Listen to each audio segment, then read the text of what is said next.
ጉዞ ያላለቀ መንገደኛ አጉል ተቆራኝቶኝ ኃይለኛው ትዝታሽ ኃይለኛው ትዝታሽ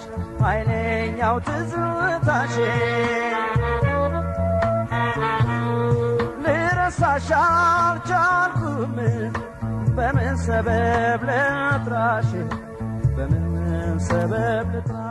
ጉዞ ያላለቀ መንገደኛ ያልኩበት ርዕስን ወደ ኋላ መለስስል በተለይም ዕውቁ ደራሲ ጸጋዬ ገብረመድህን ሎሬንስ በአቡነ ጴጥሮስና በቴዎድሮስ ላይ የጻፋቸው ቲያትሮችና ግጥሞቹ አሁንም ቢሆን ግርም ይለኛል።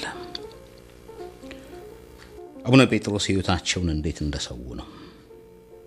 ያ ብቻ ሳይሆን በቃላቶቹ ስዕሉን ያሳየናል።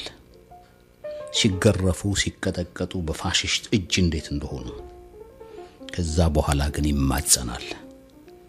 ከአምላኩ ጋር ይነጋገራል፣ ከጠላቶቹ ጋር ይነጋገራል፣ የኔ ከሚለው ሰው ጋር ይነጋገራል። በቴዎድሮስም እንደዛው ነው። ውድ ነፍሱን ያችን ለዛች ምድር ለዛች አፈር እንዴት እንደሰጠ ነው። ሊረሳ የማይችሉ ግጥሞች ናቸው። ጸጋዬም የለም፣ አቡነ ጴጥሮስም የሉም፣ አፄ ቴዎድሮስም የለም። ግን በብዕሩ ላይ የተቀመጡና ስራቸው ግን ምን ጊዜም ከኛ ጋር ይኖራል፣ ከኛ በኋላም ነው።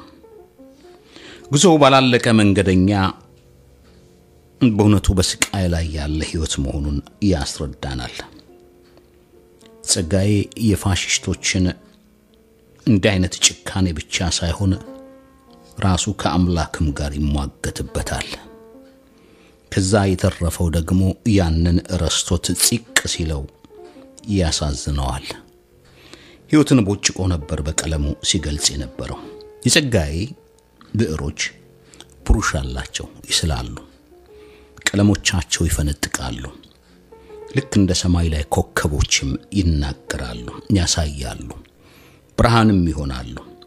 አንዳንዴ ፀሐይ ሆነው በቀን ሲያራምዱ የሌሊቱን ድቅድቅ ጨለማ ደግሞ በዛች ጀንበር በዛች ጨረቃ ጉዞ ያስኬደናል። አንዳንዴም ፋኖስ ይሆናል፣ በጨለማ ውስጥ ብርሃን የሚሰጠን ነው። ሞት አይቀርም፣ ሁሉም ሞት። በጉዞ ያላለቀ መንገደኛ ውስጥ ግን እንደዛ በስቃይና በመከራ የተፈጠረ ህብረተሰብ እንደገና በመተት ደግሞ ሲያዝ ምናይባቸው ሁኔታዎች አሉ። ዛሬ የተረሳ ይመስላል። ይሄ መተት የሚሉት ነገር ከክፍለ ሀገር እስከ ከተምየው ነው። ህይወታቸውን ለመምራት ሌሎችን መደፍጠጥ እንዳለባቸው ነው። አንድ ወቅት አንድ ወዳጄ ጋር ስናወራ በተለይ በመተት አካባቢ ላይ ክፍለ ሀገሩ እየባሰበት የመጣበትን ሁኔታ ነው። ሌላው ቀርቶ የቅርብ ዘመዶቻቸው ሳይቀር በመተት እንደሚይዟቸውና ልጆቻቸውን ሽባ አድርገው እንደሚቀሩ ነው። ፍቅረኞቻቸውን በእንደዛ አይነት መተት ውስጥ ነው የሚገቡት። በአመት ባል ጊዜማ ዛር የሚሉት አብሮ ይነክሳል፣ አብሮ ያከብራል። አንድ ጸሐፊ በተለይ ቪክቲምስ እንደዚህ የወንጀል ሰለባ ስለሆኑት ሰዎች የጻፈበት ምክንያቶች አሉት። ቪክቲምስ በተለይ ቪክቲሞሎጂስት የሚባሉት አጥኚዎቹ የወንጀል አጥኚዎቹ ወንጀለኞች የሚያደርጓቸውን ነገሮችና ለምን እንደሚያደርጉ ነው። አንድም ከሳይኮሎጂ አንፃር ከምኞታቸው ከፍላጎታቸውና ከሚፈልጉት ለምን እንደሚያደርጉ ነበር እዛ ጥናቱ ላይ የገለጸው።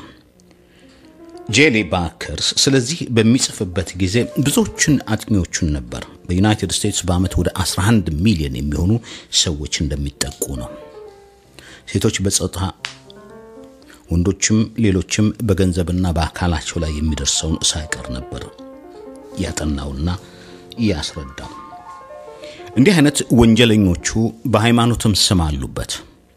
በተለይ ሃይማኖቱን መክፋት ያቃታቸው ሰዎች ወደ ጥንቆላ ከሄዱ በኋላ ይህንን የዋህ የሆነ ህዝብ ያታልሉታል፣ ያጭበረብሩታል፣ ከዛም በኋላ በሽተኛም ያደርጉታል።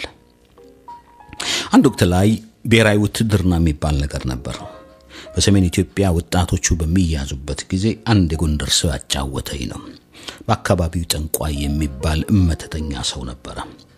የመተተኛ በፍርሃት ውስጥ የተንቀጠቀጡት ወጣቶች ወደሱ ሄደው እንደው በሰላም እንመለስ ይሆን ብለው ሲጠይቁት ለሁሉም አንድ መልስ ነበር የሚሰጣቸው። አዎ ትመለሳላችሁ ነው። አንድ ግርም ያለው በነገሩ የሚቀርበው ሰው እንደው ለመሆኑ አንድ ቃል ለሁሉም የምትናገረው ለምንድን ነው አለው። ከተመለሱም እሰየው፣ ባይመለሱስ ማን ይጠይቀኛል ነው። ማን ይጠይቀኛል የሚል ነው። በማን ይጠይቀኛል ጉዞ ያላወቀ መንገደኞች ብዙዎች ናቸው። እነዚህ ጉዟቸውን ያላለቁ መንገደኞች ደግሞ አጨብጫቢ ይሆናሉ። ከዛ በኋላ ያለባቸው መከራ ግን ቀላል አይደለም፣ ጸጸት ነው የሚሆነው። አንድ አባባል አለ፣ እንደው ከጅል ሰው ጋር ገነት ከመግባት ብልጥ ከሆነ ሰው ወይም አዋቂ ከሆነ ሰው ጋር ሲኦል መግባት ይቀላል ይላል። ያ ብልጥ የሆነው አዋቂ ከሲኦል ያወጣሃል፣ ያ ጅል ግን ከዛ ከገነት ያባርርሃል።